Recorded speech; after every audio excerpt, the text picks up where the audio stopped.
नमस्ते, जय हिंद दोस्तों। दुनिया वाले देख रहे हैं आप और मैं हूं ऋषिराज। एक फोन कॉल की क्या कीमत हो सकती है और एक फोन कॉल के लिए कितना बड़ा बलिदान आपसे लिया जा सकता है, या फिर एक फोन कॉल की कीमत आप कितनी चुकाने को तैयार हैं। एक ही सवाल है, अलग अलग तरह से पूछ रहा हूं ताकि आप ये समझ जाएं कि हम इस वीडियो में जो बात करने जा रहे हैं वो इसी मुद्दे पर केंद्रित है। क्योंकि एक देश के राष्ट्रपति यानी कि देश बांग्लादेश के राष्ट्रपति को एक फोन कॉल करने की कीमत चुकानी पड़ी है और कीमत में उनको बांग्लादेशी टका, यूएस डॉलर, यूरो में या पाउंड में नहीं भुगतान करना पड़ा है, ना ही भारतीय रुपए में भुगतान करना पड़ा है। उन्हें भुगतान करना पड़ा है अपने इस्तीफे के साथ। जी हां, एक फोन कॉल करने की कोशिश और उन्हें अपना इस्तीफा देना पड़ा। बांग्लादेश के राष्ट्रपति अपना इस्तीफा दे चुके हैं। बांग्लादेश के राष्ट्रपति मोहम्मद शहाबुद्दीन ने अपने पद से इस्तीफा दिया और बांग्लादेश के जो संविधान के अनुच्छेद 50/3 जो अनुच्छेद है उसके तहत राष्ट्रपति ने अपना इस्तीफा जो है वो स्पीकर को भेज दिया, जिसे स्वीकार कर लिया गया है। राष्ट्रपति के तरफ से फोन कॉल को लेकर कोई जानकारी नहीं दी गई है। उन्होंने अपने खराब स्वास्थ्य हालतों का हवाला दिया है। राष्ट्रपति को लेकर जो द डेली अखबार है बांग्लादेश का, द डेली स्टार, वो कहता है कि 76 वर्षीय राष्ट्रपति मोहम्मद शहाबुद्दीन ने बताया है कि वो अपनी स्वास्थ्य संबंधी कई तरह की दिक्कतों से जूझ रहे हैं और इसलिए वो ऐसा कदम उठा रहे हैं। दरअसल मोहम्मद शहाबुद्दीन जो बांग्लादेश के राष्ट्रपति हैं, उन पर आरोप है कि उन्होंने बांग्लादेश की पूर्व प्रधानमंत्री शेख हसीना से संपर्क साधने की कोशिश की और इसकी जानकारी लीक हो गई और हंगामा बांग्लादेश में हो गया और इसकी कीमत उन्हें इस्तीफे के तौर पर चुकानी पड़ी। दरअसल सत्ता परिवर्तन के बाद शेख हसीना लगातार भारत में है, भारत में शरण ली हुई है। ऐसे में बांग्लादेश के राष्ट्रपति जो हैं वो अगर उनसे संपर्क करने की कोशिश करते हैं तो बांग्लादेश में लाजिम है कि बवाल होना तय है, क्योंकि बांग्लादेश में इस वक्त जो सरकार है या फिर जो बांग्लादेश में इस वक्त मौजूदा पॉलिटिकल ताकतें हैं, वो सभी लोग शेख हसीना विरोध के लिए जाने जाते हैं, क्योंकि 2024 से ही वो लगातार बांग्लादेश में इस तरह के आंदोलनों को हवा दे रहे थे, विरोध कर रहे थे, जिसके कारण शेख हसीना की सत्ता के खिलाफ विद्रोह कर पाए और शेख हसीना को अपना देश छोड़ना पड़ा। कुल मिलाकर इस वक्त जो कट्टरपंथी हैं बांग्लादेश में वो हावी हैं।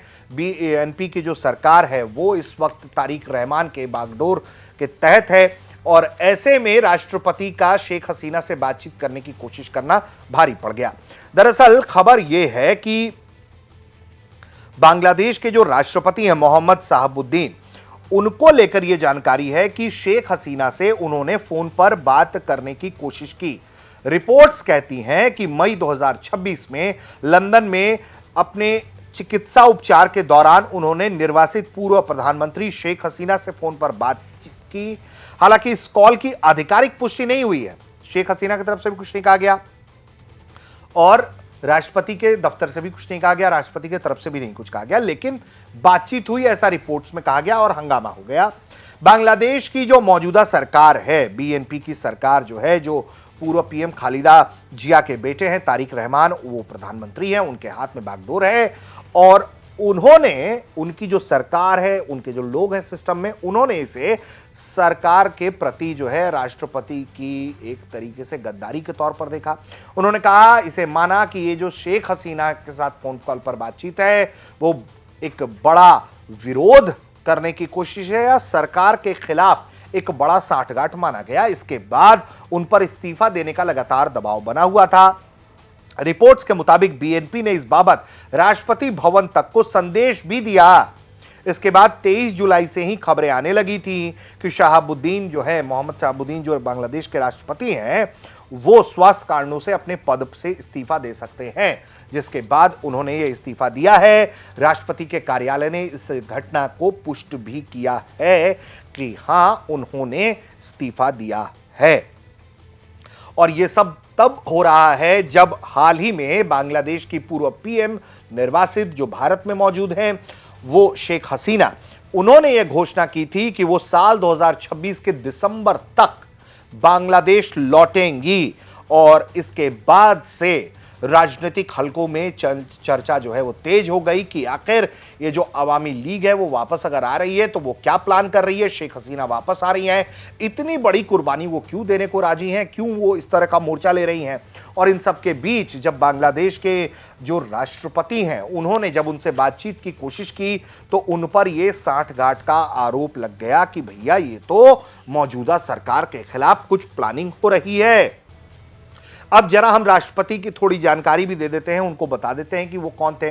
तो दरअसल जो मोहम्मद शहाबुद्दीन बांग्लादेश के राष्ट्रपति हैं, जो अब इस्तीफा दे चुके हैं, उन्होंने 1971 में मुक्ति संग्राम के योद्धा और लोअर जुडिशरी के वो पूर्व जज रह चुके हैं। मोहम्मद शहाबुद्दीन ने अवामी लीग सरकार के कार्यकाल के दौरान 24 अप्रैल 2023 को बांग्लादेश के 22वें राष्ट्रपति के रूप में 5 साल के संवैधानिक कार्यालय के लिए पद संभाला था। उनका कार्यकाल जो है अप्रैल 2028 में समाप्त होने वाला था, लेकिन उसके पहले ही ये जो विवाद हो गया, 2 साल पहले ही उन्हें, लगभग 2 साल पहले जो है उन्हें इस्तीफा देना पड़ा है।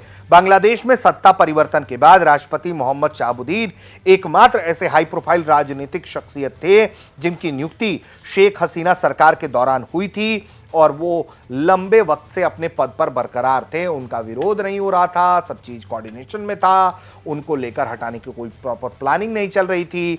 और उस लिहाज से देखा जाए तो शेख हसीना के द्वारा नियुक्त किए गए राष्ट्रपति को जो है वो सरवाइव करते रहे, तब भी जब मोहम्मद यूनुस थे सत्ता में, उसके बाद जब चुनाव हुआ तो फिर तारिक रहमान आए, उसके बाद भी कई महीने वो इसको सस्टेन कर गए और वो अपने पद पर बने रहे। लेकिन अब जो घटना घटित हुई जिसको लेकर कोई पुष्ट जानकारी नहीं है बांग्लादेश से, जो सबसे बड़ी बात यह है कि कोई आधिकारिक पुष्टि नहीं हुई फोन कॉल को लेकर, उस के हवाले से उन्हें इस्तीफा देना पड़ा है।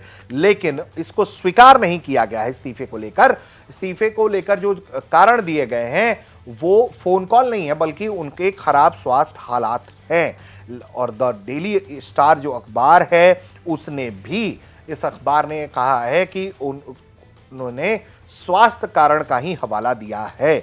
बताया यह भी गया है कि इस्तीफा पत्र जो है वो स्पीकर बांग्लादेश के जो हफीजुद्दीन अहमद हैं, उन्होंने इसे स्वीकार कर लिया है। राष्ट्रपति के प्रेस सचिव मोहम्मद सलवर आलम ने इस बात की पुष्टि भी की है कि बांग्लादेश के राष्ट्रपति ने स्पीकर को इस्तीफा दिया और जैसे ही इस्तीफा दिया उसे तुरंत जो है कुछ ही मिनटों में तुरंत स्वीकार कर लिया गया। तो कुल मिलाकर एक फोन कॉल की बड़ी कीमत चुकानी पड़ी है। शेख हसीना इस वक्त क्या प्लान कर रही हैं यह देखना होगा, क्योंकि वो लगातार सरकार के खिलाफ भारत से बयान देती रहती हैं।